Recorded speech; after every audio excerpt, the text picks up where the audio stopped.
तो दोस्तों 2023 में शाहरुख खान की 2 सुपरहिट मूवीज आने के बाद अब उनकी एक और बढ़िया मूवी रिलीज हो गई है।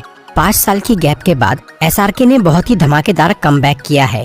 डायरेक्टर राजकुमार हिरानी, जिन्होंने अब तक गिनी चुनी मगर बहुत ही जोरदार मूवीज बनाई है, उन्होंने डंकी में एक और सामाजिक मुद्दे को काफी मनोरंजक तरीके से उजागर किया है।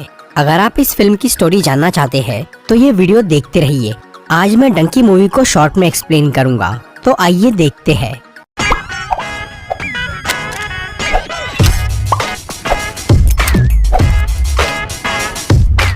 ये कहानी शुरू होती है ईयर 1995 पंजाब के एक गांव लालटू में, जहां 3 दोस्त रहते थे, मनु रंधावा, बुग्गू लखनपाल और बल्ली कक्कड़। ये तीनों लोग गरीबी से बहुत परेशान थे और वो पैसा कमाने के लिए इंग्लैंड देश जाना चाहते थे, लेकिन वो तीनों ज्यादा पढ़े लिखे नहीं थे, इसीलिए उन्हें इंग्लैंड का वीजा नहीं मिलता, क्योंकि उस देश में सिर्फ इंग्लिश बोलने वालों को ही एंट्री मिलती थी। इसी वजह से मनु, बुग्गू और बल्ली एक ऐसे वीजा एजेंट के पास जाते हैं जो कि जुगाड़ लगा के किसी का भी वीजा बना देता था। फिर वो तीनों बहुत सारे पैसों का इंतजाम करके उस वीजा एजेंट को दे देते हैं, जो कि बल्ली की एक फॉरेनर से शादी करवा के, बुग्गू को डॉक्टर दिखा के और मनु को रेसलर बना के इंग्लैंड भेजने की बात करता है, जिसके लिए मनु को कुश्ती सीखने की जरूरत थी। इसीलिए वो एक रेसलिंग कोच ढूंढना शुरू कर देती है। तभी उनके गाँव में हरदयाल और हार्डी सिंह ढिल्लो नाम का एक सोल्जर आता है, जो कि पठानकोट में रहता था।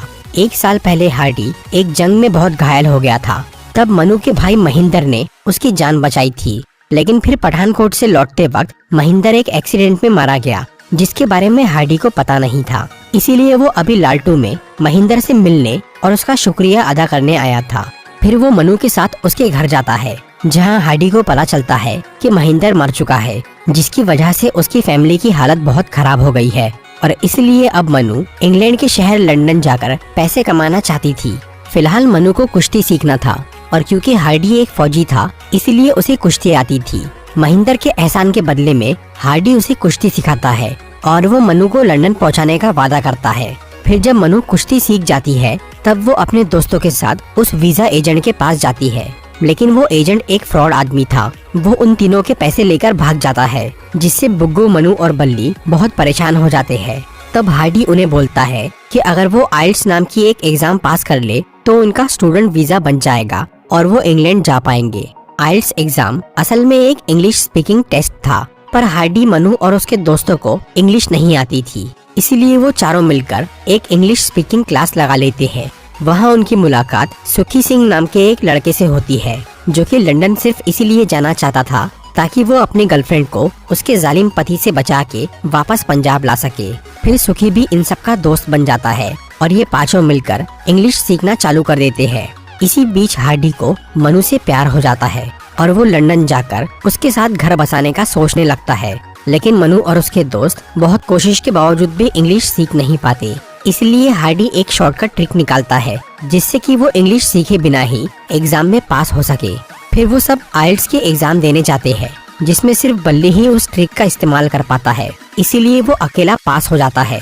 फिर बल्ली का स्टूडेंट वीजा बन जाता है और वो लंदन चला जाता है। और यहाँ सुखी इस उम्मीद में रहता है कि बल्ली वहाँ जाकर उसकी गर्लफ्रेंड का हालचाल पता लगाएगा, लेकिन फिर बल्ली लंदन पहुंचकर ये बताता है कि उसकी गर्लफ्रेंड ने सुसाइड कर लिया है, क्योंकि सुखी एग्जाम में फेल हो गया था, जिससे उसकी गर्लफ्रेंड की सारी उम्मीदें टूट जाती है और वो सुसाइड कर लेती है। ये बात सुनकर सुखी बहुत दुखी हो जाता है और वो भी सुसाइड कर लेता है। इस घटना की वजह से हार्डी को लगता है कि उसके बाकी दोस्त भी कोई गलत कदम न उठा ले, इसीलिए वो उन सबको डंकी के जरिए इंग्लैंड ले जाने का फैसला कर लेता है। डंकी मतलब डोंकी रूट, यानी बिना वीजा के इल्लीगल ट्रैवल, जिसमें बहुत रिस्क था और उसमें पैसा भी बहुत लगता था। इस काम के लिए हार्डी अपने गांव का खेत और घर बेचकर पैसे जमा करता है और वो मनु और बुग्गू के साथ डंकी पर निकल पड़ता है, जिसमें लालटू के 3 और लोग भी उनके साथ शामिल हो जाते हैं।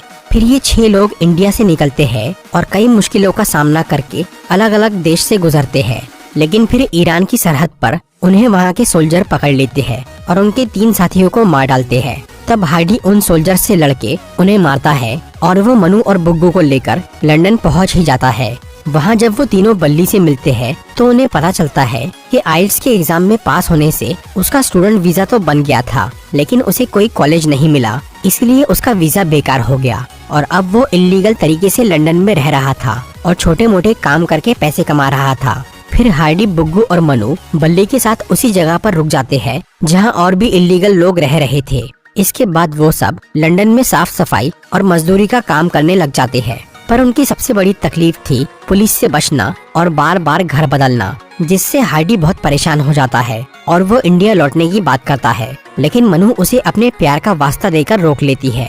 इसीलिए अब हार्डी इंग्लैंड में लीगल तरीके से रहने का सोचता है और इसके लिए वो एक इमिग्रेशन लॉयर से मिलता है।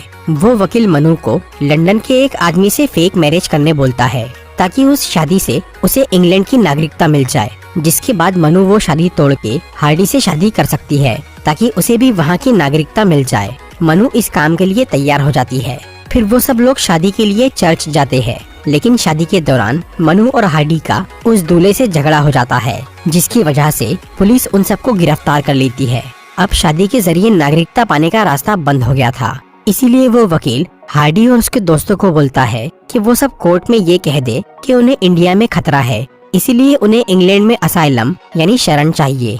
बुग्गू, मनु और बल्ली ये बात बोल के लंदन में बसने का फैसला कर लेते हैं। पर हार्डी एक फौजी होने की वजह से अपने देश के खिलाफ झूठ नहीं बोलता, इसलिए उसे इंडिया वापस भेज दिया जाता है। फिर मनु और उसके दोस्तों को इंग्लैंड की नागरिकता मिल जाती है और वो तीनों वहाँ रहकर छोटे मोटे काम करते हैं और अपने घर वालों को पैसे भेजते हैं। इधर हार्डी पठानकोट वापस जाने की बजाय लाल्टू में ही रुक जाता है, क्योंकि वो मनु से प्यार करता था। इसीलिए वो यहीं रहकर उसका इंतजार करता है और किसी से शादी नहीं करता। उधर मनु भी दूर रहकर हार्डी के प्यार में थी, इसीलिए वो भी शादी नहीं करती। इस तरह से 25 साल बीत जाते हैं और इतने साल में भी मनु और उसके दोस्त एक बार भी इंडिया वापस नहीं जा पाते, क्योंकि उन्होंने इंडिया से अपनी जान को खतरा बताकर इंग्लैंड से असाइलम मांगा था, इसीलिए उन्हें इंडिया का वीजा नहीं मिलता। फिर एक दिन मनु को ब्रेन ट्यूमर हो जाता है और धीरे धीरे वो बीमारी काफी बढ़ जाती है और मनु के पास काफी कम समय बचता है। इसलिए अब वो इंडिया जाने का फैसला कर लेती है, क्योंकि उसे अपने देश में अपने लोगों के बीच ही मरना था। इस काम के लिए मनु एक बार फिर अपने वकील दोस्त से मिलती है और उसे इंडिया का वीजा बनाने बोलती है, लेकिन उसका वीजा नहीं बन पाता। तब मनु पंजाब में हार्डी को फोन करती है और उसे दुबई में मिलने के लिए बुलाती है। असल में वो फिर से डंकी मार के इंडिया वापस आना चाहती थी और ये काम सिर्फ हार्डी ही करवा सकता था, लेकिन क्योंकि हार्डी इंग्लैंड नहीं आ सकता था, इसलिए वो उसे दुबई में बुलाती है। फिर मनु बुग्गू और बल्ली को अपना इंडिया वापस जाने का प्लान बताती है, जिसके लिए वो दोनों भी तैयार हो जाते हैं और वो दोनों अपना काम धंधा छोड़ के मनु के साथ दुबई चले जाते हैं। फिर वहाँ हार्डी भी पहुँच जाता है। तब मनु उसे अपनी बीमारी के बारे में बताकर उससे इंडिया वापस चलने की रिक्वेस्ट करती है, जिसके लिए हार्डी मान जाता है और वो दुबई के एक डंकी एजेंट से बात करता है। लेकिन हार्डी इस बार सीधे सीधे डंकी नहीं मारने वाला था, क्योंकि वो सब लोग अब बूढ़े हो चुके थे। ऊपर से मनु बीमार भी थी, इसीलिए इस मुश्किल सफर को आसान बनाने के लिए हार्डी जानबूझकर उस डंकी एजेंट के जरिए खुद को और अपने दोस्तों को पुलिस से पकड़वाता है और वो सब ऐसा नाटक करते हैं कि वो लोग इंडिया से डंकी मार के लंदन जा रहे हैं, जिसकी वजह से दुबई की पुलिस उन सबको फ्लाइट से इंडिया वापस भेज देती है और वो लोग बिना किसी परेशानी के आसानी से पंजाब पहुंच जाते हैं। फिर बल्ली, मनु और बुग्गू अपने अपने घर जाकर अपने माँ बाप से मिलते हैं, जिनकी जिंदगी अब काफी बेहतर हो गई थी, क्योंकि उनके बच्चे उन्हें लंदन से पैसे भेज रहे थे। इसके बाद हार्डी मनु को अकेले में प्रपोज करता है और वो उससे शादी करने की बात करता है, जिसके लिए मनु राजी हो जाती है। लेकिन तभी अचानक वो अपने ब्रेन ट्यूमर की वजह से मर जाती है और हार्डी कुंवारा ही रह जाता है। अब हार्डी और उसके दोस्त लाल्टू में ही कोई नया बिजनेस स्टार्ट करने की सोचते हैं और वो तीनों फेक वीजा बनाने वाले और डंकी एजेंट्स को रोकने में लग जाते हैं, ताकि किसी को भी उन मुश्किलों का सामना न करना पड़े। तो दोस्तों, ये थी डंकी मूवी की एक्सप्लेनेशन वीडियो। अगर आपको ये वीडियो अच्छी लगी हो तो इसे लाइक और शेयर